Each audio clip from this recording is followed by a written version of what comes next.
බුදුරජාණන් වහන්සේ නමක් ලෝකයට පහළ නොවෙන්න මගේ ජීවිතයත් ඔබේ ජීවිතයත් නිකන් හිස් ඉබාගාතේ යන ජීවිත විතරයි.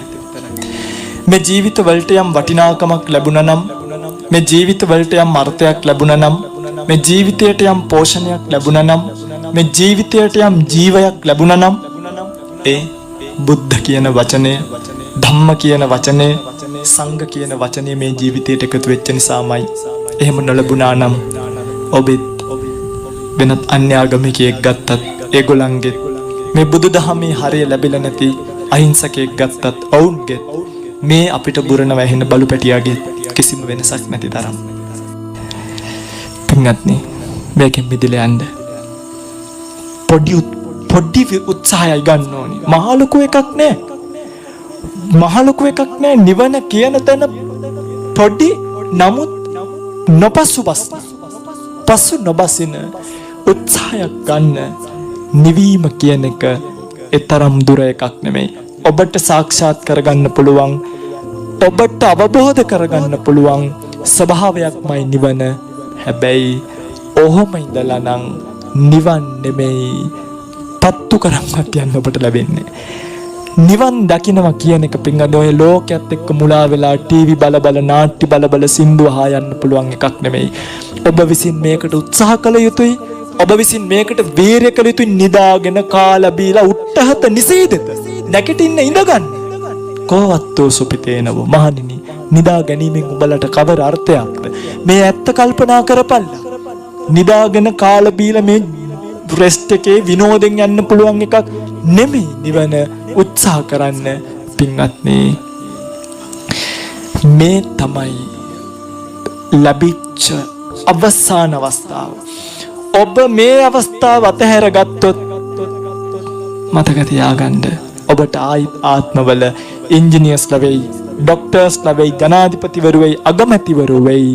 හැබැයි ස්කන්ධ පෝෂණය කිරීමේ, දිරණ ස්කන්ධ පෝෂණය කිරීමේ, ලෙඩ වෙන ස්කන්ධ පෝෂණය කිරීමේ පරාජිතයෙක් බවට ඔබටපත් වෙන්න වෙයි.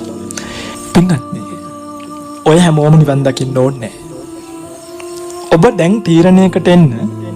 ඇත්ත තමයි ස්වාමීනි, අපි මේ යන පාර වැඩක් නැහැ, මේ පාර වැඩක් නැති එකක්. ඔබ වහන්සේ මේ කියපු කතාවේ තමයි සත්‍යතාවය තියෙන්නේ කියලා ඔබට හිතෙනවා නම්, එහෙම හිතන අය නිවන් දකින්න වීර්ය කරන්න. අනිත් අය ඔය විදිහටම යන්න බොහොම භයානක, ඊටාම සංකර, අතිශයින්ම විකෘති, ඊටාම දුක් සහගත භයානක සසරක් ඔබට යන්න වෙනවා. ඔබට කියන්න තියෙන්නේ අනිත් අයට, යන්න ඕනි අයට නිවන් සුව පතනකොට අනිත් අයට සුබ ගමන් කියලා තමයි පතන්න වෙන්නේ. ඒ නිසා බලහත්කාරකමක් බුදුදහමේ නැහැ. ස්කන්ධ දුකයි කියලා තේරෙනවා නම්, පෝෂණය කිරීම අර්ථයක් නැහැ කියලා තේරෙනවා නම් මිදිලා යන්න මෙන්න අවස්ථාව. එහෙම නැතුව අනේ හාමුදුරුවනේ කමක් නැහැ, අපිට නහයෙන් කටින් බට දාගෙන ජීවත් වෙන ජීවිතයේ සැපය, මේ වයසට ගිය ජීවිතේ අපිට මහන්සියක් නැතේ, ආයි වයසට ගියාට කමක් නැහැ, ආයි ලෙඩ වුණාට කමක් නැහැ, ආයිත් නහයෙන් කටින් බට ගහ ගන්න උනාට කමක් නැහැ කියලා හිතන අය යන්න. මේකත් මතක තියාගෙන ආයිත් මනුස්ස ජීවිතයක් ඔබට ලැබෙන්නේ. ආයිත් සැරයක් තිරිසන් ලෝකයකට යන්න වුණොත්, මගේ ආනන්ද සේනාසන ඉන්නවා දැන් ආයිත් බලු පැටියෙක් පිටේ තුවාලයක් දාලා පිටෙන් බැලුවාම බඩ පේනවා පිට උඩින්.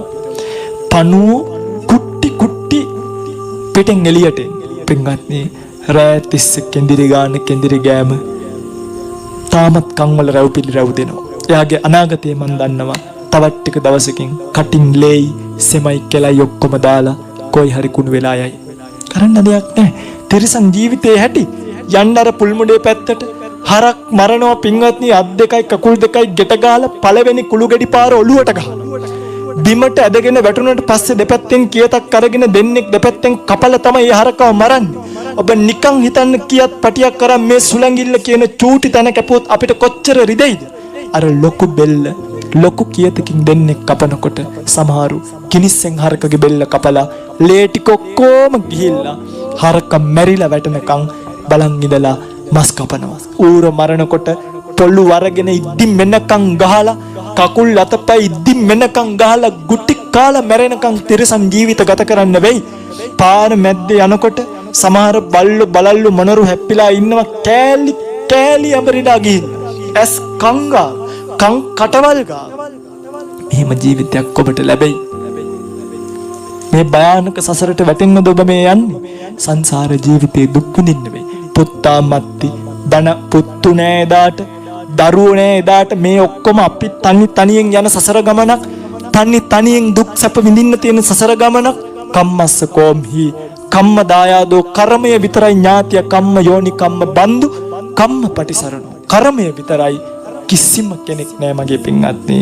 තනියම මේ ජීවිතේ විඳින්න වුණොත් නිරය ගැන සිහිපත් කරනම තමේනං භික්කවේ දේවදූත සූත්‍රයේ තාමත් තදින් මගේ හිතට වැදිච්ච වචනයක්. තමේනං භික්කවේ නිරය පාලා පුන මහා නිරේ පක්කිපන්ති. මහණෙනි කුඩා නිරේ පැහෙන නිරිසත්වයාව පුන නැවත මහා නිරේ පක්කිපන්ති. මහා නිරයට ගිහිල්ලා දානවා. ගිනි දැල් වලින් ලෝදිය කකා කල්ප ගානක් ජීවත් වෙන්න වුණොත් කවුද පිළිසරණ? කෝ පිහිටක් මේ අවස්ථාවෙන්? තව වැඩි කාලයක් නැහැ. තව ටික කාලෙයි. මේ කාලයෙන් ප්‍රයෝජන අරගෙන මේකෙන් මිදලා යන්න. මේ තමයි ගෞතම බුදුරජාණන් වහන්සේ බෝසත් කාලයක් පාරමී පුරාගෙන ඇවිල්ලා අපි වෙනුවෙන් ශේෂය කරපු ධර්මය. නිර්වාණය නිබ්බානං පරමං සුඛං. නිර්වාණය පුදුම ශාන්තයි. ඒතං සන්තං හරිම ප්‍රණීතයි. ඒතං පනීතං යදිදං සබ්බ සංඛාර සමතෝ සබ්බූපදි පටිනිස්සග්ගෝ තණ්හක්කයෝ විරාගෝ නිබ්බානන්ති. මේ සියලු දේවල් වලම නැතිවීම පුදුම සැපක්. ඉන්නත්නේ මේ සසර යන්නවත් ඉන්නවත් හොරතල් වෙන්නවත් හොඳ තැනක් නෙමෙයි. කරුණා කරලා මේකෙන් ඈතර වෙලා යන්න.